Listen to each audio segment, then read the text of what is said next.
Welcome back to our channel. For those who are new here, my name is Lucy. My name is Ellie. And we are the Onyango's family. Yeah. So we're going today on today's video, we're just going to dive into and look at some of the things about the South Sudan culture. Yeah. Sure. One thing I love more about South Sudan is that until this century, they still love their culture. Yeah, That's true. They still practice what I don't see in Kenya going on now. They still practice their culture. You can see them having the traditional dances, which actually we really have in Kenya. Even the dress code, we have different dress code for different culture. In fact, last time we attended one of the culture day in one of the school we were working, Massey, British. It was so nice because the children, they were wearing different clothes from different culture. And again, the foods, the parents brought different type of foods. Every parent brought a type of food from their culture. And then it was so exciting. Yeah. I love their food actually. They're nice foods actually. Most of them, you don't find them in Kenya, but they portray it nicely. Yeah, sure. Now, marriage culture in South Sudan is a bit different from the countries we've been in, and actually, it is quite expensive. That's one thing I have to tell you guys. When you want to marry South Sudan, actually, it's a whole project on its own, eh? Yeah, it's actually a big project because you are going to go out there and look for cash. If you don't have cash, you have to have cows. And one thing you have to know about South Sudan, they value their cows. And actually, most of the men in South Sudan, they value their ladies because they believe that the ladies are their source, is the source of the wealth in the family. And also, when you're a lady, they also want to check how you are living because they have to make sure you are well taken care of so that the way you take good care of yourself, the more wealth you're going to bring into the family. Now, when it comes to dowry negotiation, mostly, they check, there's so many things they check. First, they check the height. The taller the lady, the more the bride price. The more the bride price. So when you're short, you cannot ask for. But that is also dependent on tribe, right? Yeah, tribe, but actually or it cuts across all the tribes. It cuts across because even the other tribes, they'll check it, but they also look at this lady who is tall will bring more wealth to the family. And then also when you're educated also they believe that they've spent a lot of money in their daughter, so then she stands at a greater place to get more. Yeah, actually, it is in South Sudan that when you try or when you impregnate a lady before marriage, you can be arrested. And it's not a joke. Well, that's a good point. But before we go to the impregnating girls, I thought maybe you could dig deep. How many cows is one required to give as a bride price? Now, this depends on the tribe mostly and the family where the girl is coming from. Because sometimes the bride price can go as much as 500 cows. Is that a maximum? No, you can also pay 1,000 cows. Okay. Yeah, and then it also cut across to some 10 cows. Some can even pay 5 cows, depending on the tribe. But in South Sudan, marriage is a bit expensive because the cows will depend on the uncles, because the people bargaining the bride price is not the father or the mother. is the uncles of this girl. I think that's different with Kenya because in Kenyan culture, it's the parents they're the ones at the forefront. Like once the other side gives the bride price, it's the parents who receive the bride price. But in South Sudan, it's the uncles who receive the bride price. Totally opposite, because in fact the uncles are the ones who get more. If let's say you give 500 cows, you can find out that the father can only remain with maybe 50 cows. The other 450 goes to the uncles. So which is so unlike Kenya, because in Kenya, I mean, that would only happen if the parents of the girl are deceased. If they're not there, that's the only point where the uncles are able to receive the bride price. But if the parents are there, they're the ones who...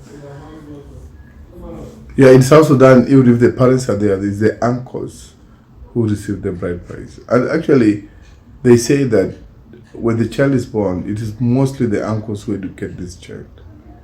It is mostly the uncles. So, in this case, the uncles have the upper hand. You can convince the parents that I have maybe 10 cows or 5 cows. But then the uncles will say, no, we want 100 cows. So when they sit there, you have to pray. And that lady will not come to your house until you finish paying actually 3/4 of the number of cows that they want. It is quite totally different with the Kenya, where the lady can speak. In that scenario, the lady cannot convince the parents otherwise that I want you to go loan this guy. Another thing, if the man has paid the dowry, the man now owns you. The salary belongs to the man. It is quite different where the lady said that this is my money. Yeah, another thing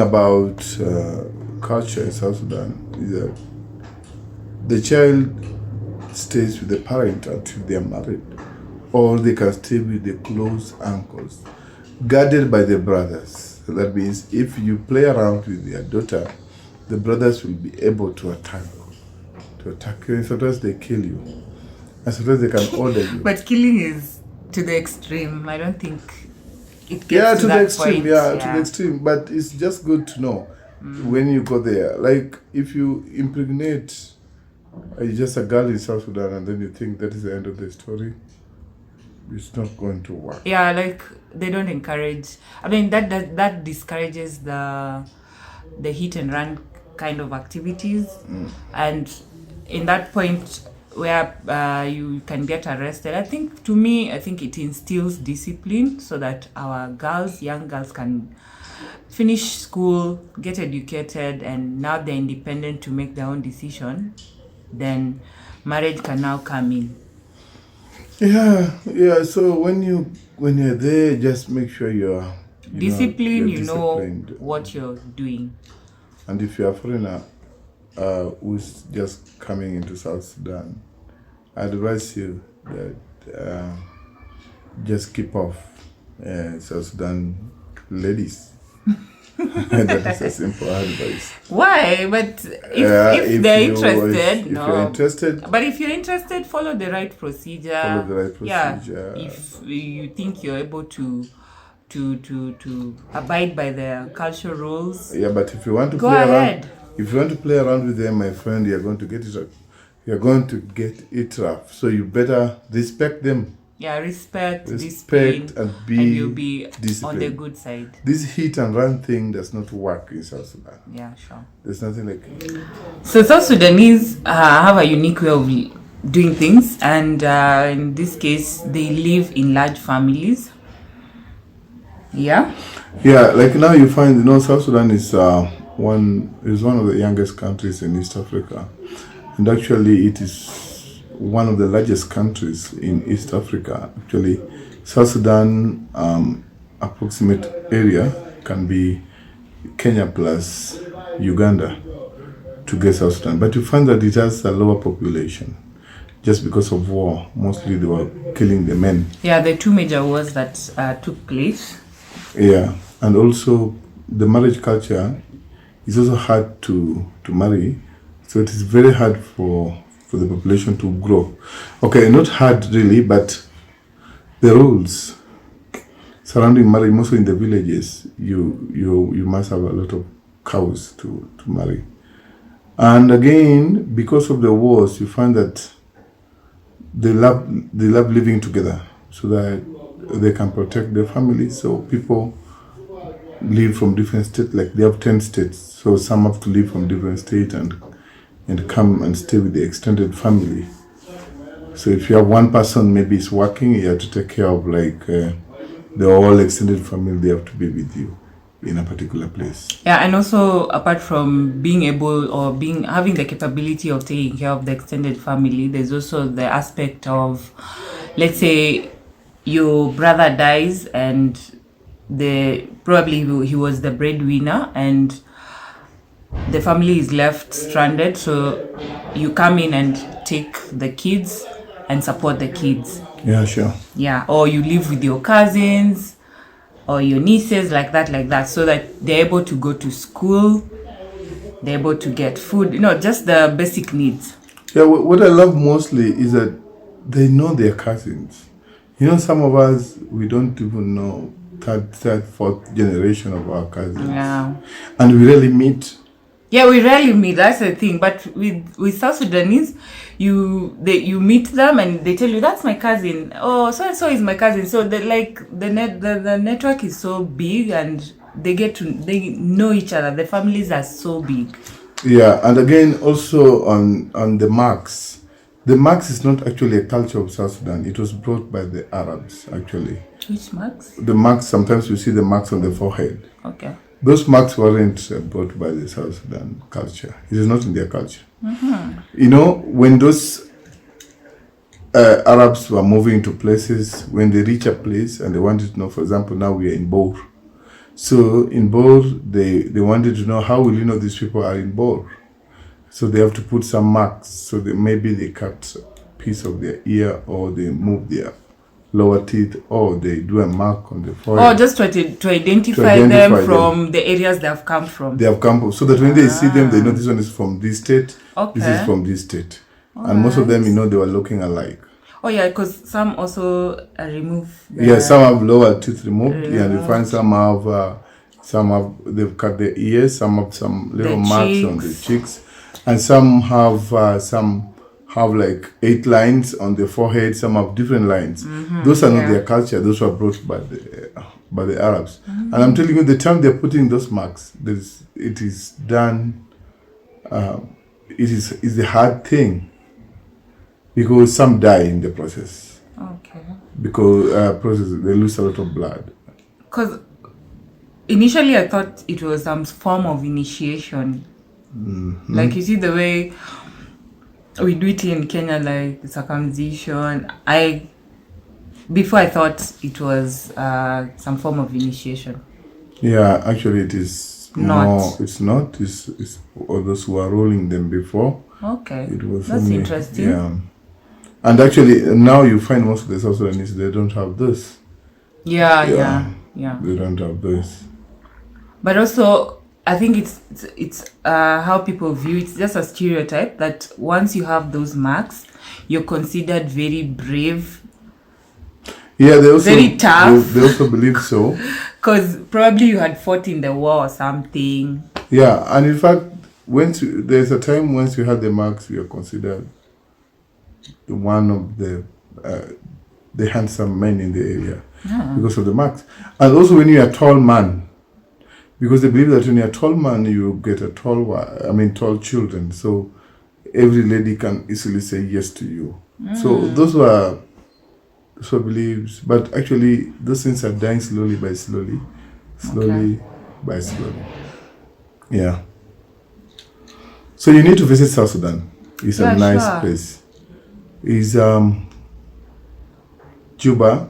We were in Juba. Juba is a small town, but quite a number of things are happening there. Quite an interesting town, yeah. Yeah, I loved one day I attended a Dinka cultural day. It was so nice. The Dinkas, they value their culture, the way they dance, the way they moved. It just brings the Yeah, The vibe, you know? the vibe. I was thinking about Ramogi dance in Luo. I miss the Ramogi dance. I used to dance it when I was in primary. I never saw it again. I mean, those things, you know. The culture hasn't there's like, faded off. The culture hasn't faded off. It's yeah, still intact. it's still there. You see, like now in Luo, we used to have teroburu. We no longer do that. We used to have boto. We don't have those things anymore. We really want, those things are very, very important. The society, things are changing. Things are becoming modern. Yeah. Wow, interesting. Thank you. So, anyone interested in visiting South Sudan, Please do. Please do. We There's were a there. lot to learn in this country. We are there and we are still there. And again, it's in East Africa. You don't need to look for so many things. Yeah, sure. Just take a flight. Which they are boom. Nice hotels. I think last time you told about the hotels there. Check on them. Yeah, so that's it from us, and watch out in our next video. Thank you.